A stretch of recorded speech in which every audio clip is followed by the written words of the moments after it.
In the weeks after the crash at Roswell, a 19-year-old Army guard was posted night after night outside a locked room on the base, and he was told two things about what was inside it. He was told that it was none of his business, and he was told to keep it alive, because the thing in that room, the last of whatever had come down in the desert that summer, was still breathing. And Corporal Amos Beckett, a farm kid from nowhere who had never in his life been handed anything important to guard, stood outside that door in the dark and listened to it, and after a few nights he did a thing that could have gotten him court-martialed, or worse.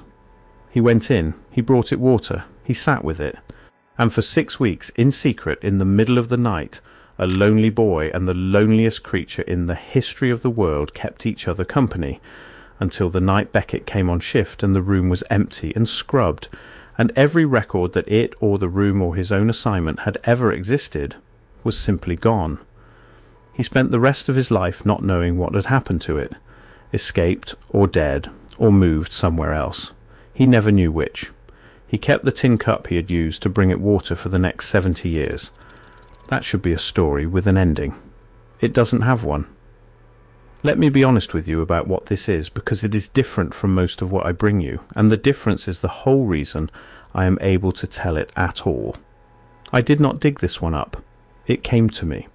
It was sent in by a member of this channel's community, someone who sat with the man in it at the very end of his life and could not carry alone what he told them. They asked me to change his name and a few small details to protect the people still living, so the name I gave you a moment ago is not the one his mother called him, and I have moved a few edges of the story to keep the family out of it. Everything underneath that I am handing to you exactly the way it was handed to me. And if you are watching this and you have a story like it, something that happened to you or to someone you loved and sat beside at the end that you have never been able to explain and have never been able to set down, there is a link below this video. Send it to me. This whole channel is built out of them, out of the things people carry to the very end and finally need to give to someone. And if you want to keep hearing them, subscribe, because the next one is always somebody's entire life. Here is what he told her. He was calm and lucid and precise, she said, right to the end, and the only time in all of it that the old man wept was when he got to the empty room. Let me tell you who he was, because it matters that he was nobody. Amos came off a hard scrabble farm, one of too many children, and he joined the Army Air Forces at 18 because it was 3 meals and a way out, and by the summer of 1947 he was a very junior enlisted man at Roswell Army Airfield, which is a detail worth pausing on because people call it an Air Force base, and in that summer it was not one.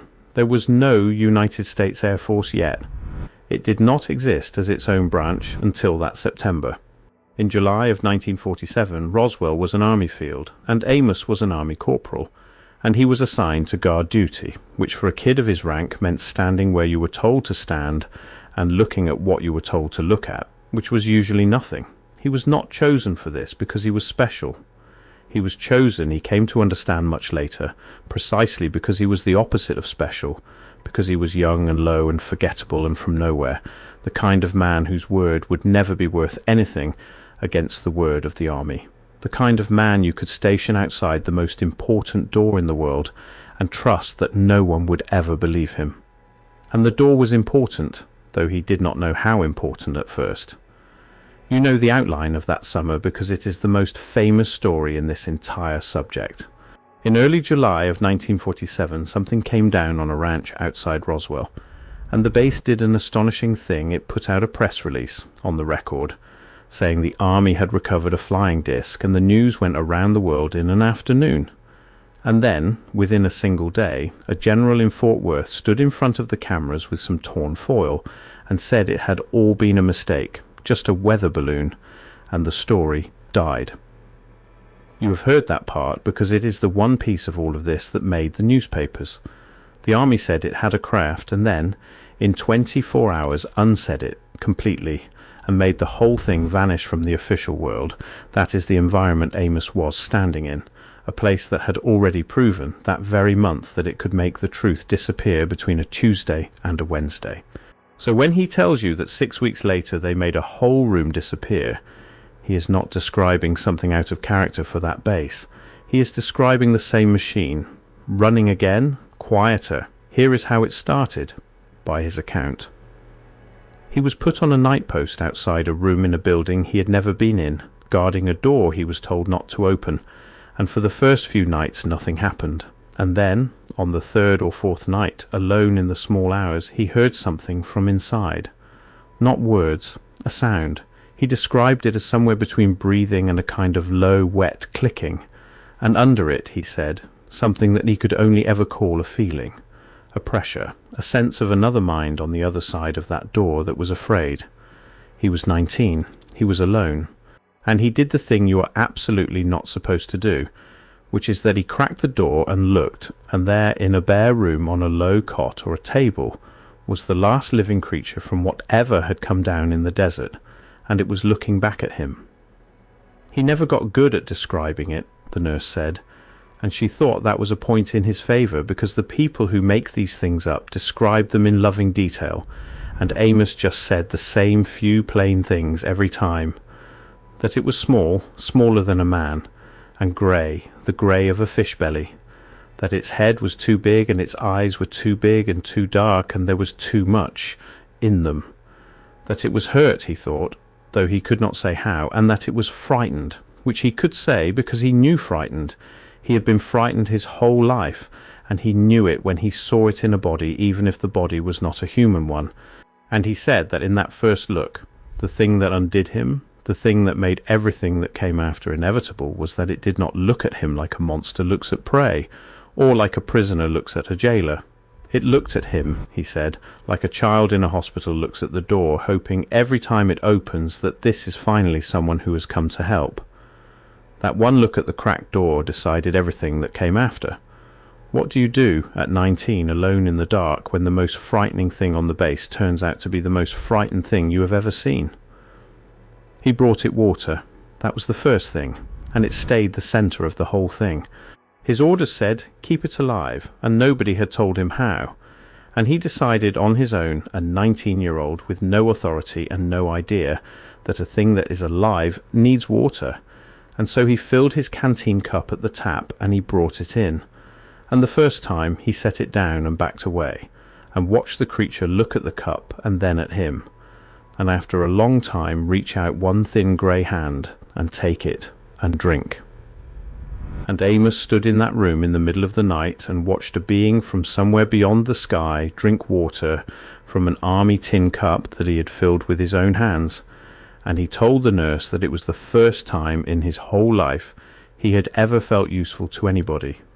That is the sentence that stays with me. Not the wonder of it, the loneliness of a boy for whom a captive from another world was the first creature that had ever seemed to need him. And it became a routine, and the routine became the closest thing either of them had to a friendship. Every night, in the small hours when the base was asleep and no one checked the post, Amos would go in and bring the water. And after a while he stopped backing away, and after a while longer he started to sit on the floor against the wall, near it but not too near, and he would talk to it quietly about nothing, about the farm, about his brothers, about a girl back home, the way you talk to a dog or a baby or anyone who cannot answer. And the creature would watch him and listen. He was sure it was listening, and sometimes, he said, he would feel things that were not his, a wash of calm that came from the other side of the room when he was agitated. Once, when he talked about his mother who had died, a grief so sudden and so large and so not his own that he had to stop, because the creature, he understood, was grieving with him, or grieving something of its own that his grief had touched, and the two of them sat in that bare room in the desert night and were sad together about everything each of them had lost, a farm boy and a being with no name. And Amos said that was the night he understood that whatever this was, it was a person.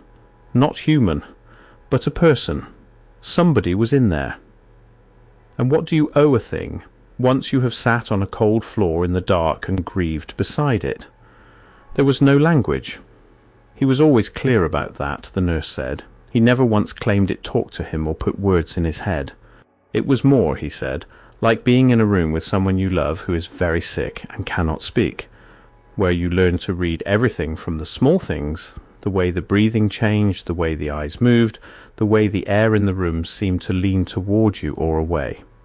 He learned it. Over 6 weeks he learned to read another species, in the dark, alone, and it learned to read him, and they built between them a small, warm, wordless country with a population of 2, and Amos, who had never mattered to anyone, mattered every single night to the most important prisoner on the planet.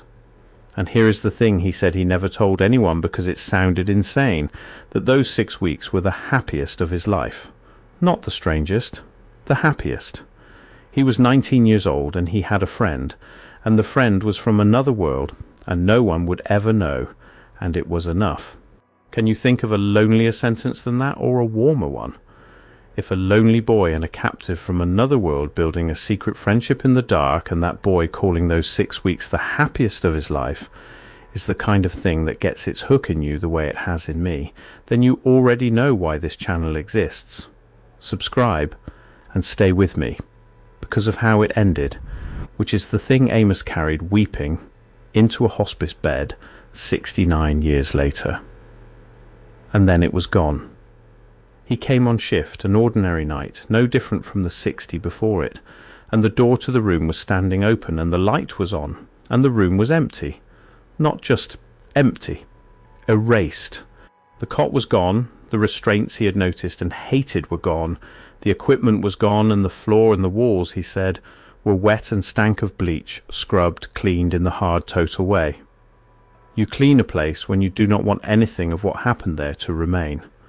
There was no creature. There was no sign there had ever been a creature. And when he went, carefully, in the days after, to find out, to ask, to look at the duty roster that would show he had been posted there, there was nothing. His assignment for those 6 weeks was not in the records. The room, when he checked, was logged as a storage room and had been for years. The men he thought he had relieved each night looked at him blankly. It was not that they lied to him, he said. It was worse than lying. It was that the thing had been lifted so cleanly out of the world that there was no lie to tell, because officially there was nothing there to lie about.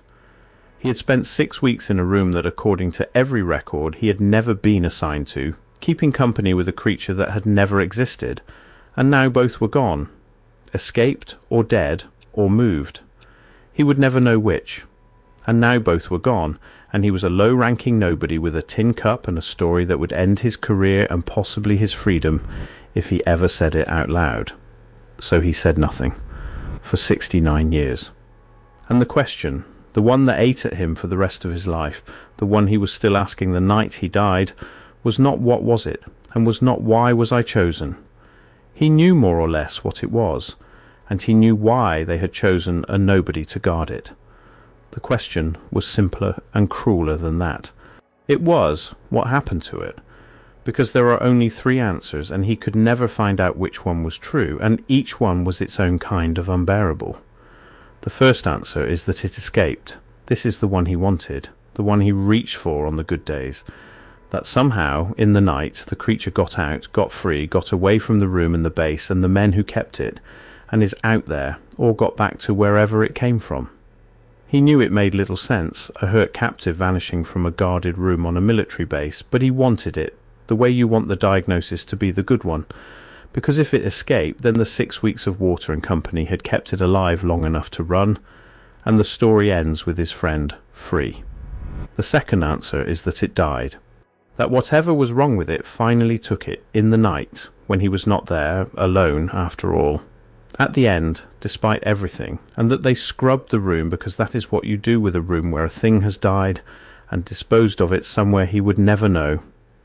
This was the one he feared in the ordinary way, the grief way, and it had a particular thorn in it, which was that if it died alone in the night, then all his care had bought it was 6 more weeks of being a prisoner, and it had died without him there, and he had not even been given the mercy of knowing when, so that he could have said goodbye. And the third answer is the one he could not look at directly, the one the nurse said he could only approach sideways, even dying, that it did not escape and did not die, that it was moved, that someone higher up decided the creature was stable enough, alive enough, to be worth taking somewhere else, somewhere deeper, a laboratory, a facility, a place built for studying a thing like this properly, with instruments, and that they came in the night and took it there, and that it spent whatever remained of its life not in the small warm country he had built for it, but on a table under lights, being taken apart to see how it worked. And the horror in this one, the reason he could not look at it, was that if that is what happened, then he had helped. His water, his company, his care, the trust he had so patiently built, had kept the creature alive and calm and cooperative right up until the moment it was worth moving.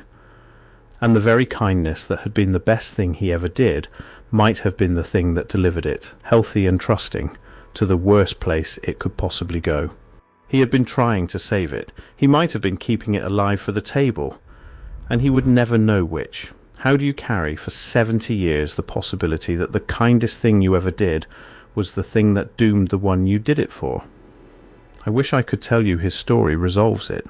It does not, and I am not going to pretend it does, because pretending is the one thing this old man's account does not deserve.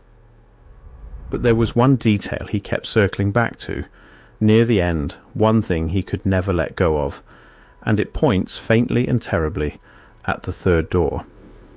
In the last week, he said, there had been an officer near the room twice, a man he had never seen before and never saw again, who did not wear the base's markings and whom none of the other guards seemed to know. A quiet, unhurried man who stood at the little window and looked in at the creature for a long time, and wrote something down, and left. Amos said he had thought nothing of it then, but afterward, for 70 years, he could not stop seeing that man, because a thing that dies in the night does not need a stranger to come and appraise it first, and a thing that is going to escape is not measured by a man with a notebook the week before it goes. He became convinced in his worst hours that the officer had come to decide whether the creature was worth moving, and had decided that it was. He had no proof of that. He only had the memory of a stranger looking through a window, and the empty scrubbed room a week later, and the rest of his life to set the two side by side. I don't know what happened to the creature in that room.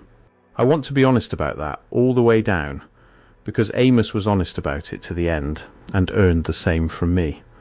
I don't know if it escaped or died or was taken. I don't know if the thread I found is its trail or a coincidence. I don't even know, in the way you cannot know about a story with no proof, whether any of it happened at all, though I will tell you that a lie does not usually cost a dying man his composure, the way this cost him his. What I know is that a 19-year-old nobody was given the loneliest creature in the world to guard, and instead of guarding it, he befriended it, and gave it water, and sat with it, and was happy for 6 weeks, in a way he never was again in a long life. And then it was taken out of the world so completely that he was left unable to prove he had ever known it, unable even to know whether to mourn it, holding a debt of grief with no address to send it to. That is a particular kind of wound, the kind grief counsellors have a name for, the loss without a body, without a date, without an answer, the door that never closes because you were never told what became of the one on the other side of it. Most people who suffer it over a human being, a soldier missing in action, a child who ran off and never called. Amos suffered it for 70 years over a creature from another world that the United States government had erased so thoroughly that the wound itself was classified. And at the very end in the hospice the nurse asked him gently, because she did not know what else to say, which of the three he believed escaped or died or moved, and the old man was quiet for a long time. And then he said that he had stopped trying to believe any of them years ago because believing one meant giving up the other two, and giving up escaped meant giving up hope, and giving up died meant it might still be suffering, and giving up moved meant forgiving himself, and he was not willing to do any of those things, so he just held all three, all his life, and let them hurt, because holding all three was the last way he had left of keeping it company. His family found the cup when they cleared his room. A plain dented army canteen cup, 70 years old, that he had carried through every move of a long life and never explained, kept in a drawer taken out, the nurse thought, on the nights it got bad. They did not know what it was. They were going to throw it out. His granddaughter kept it instead, on a feeling, and it sits on a shelf in her house now. A tin cup that a boy once filled with water and carried in the dark to a frightened creature that no record admits was ever there, in a room that no record admits ever existed, on a base that spent a single famous day in 1947 admitting it had a craft, and then spent the next 80 years making sure you would never believe the rest. A boy fed a dying star its water for 6 weeks and loved it and lost it, and never learned where it went, escaped or dead or moved. He never knew which.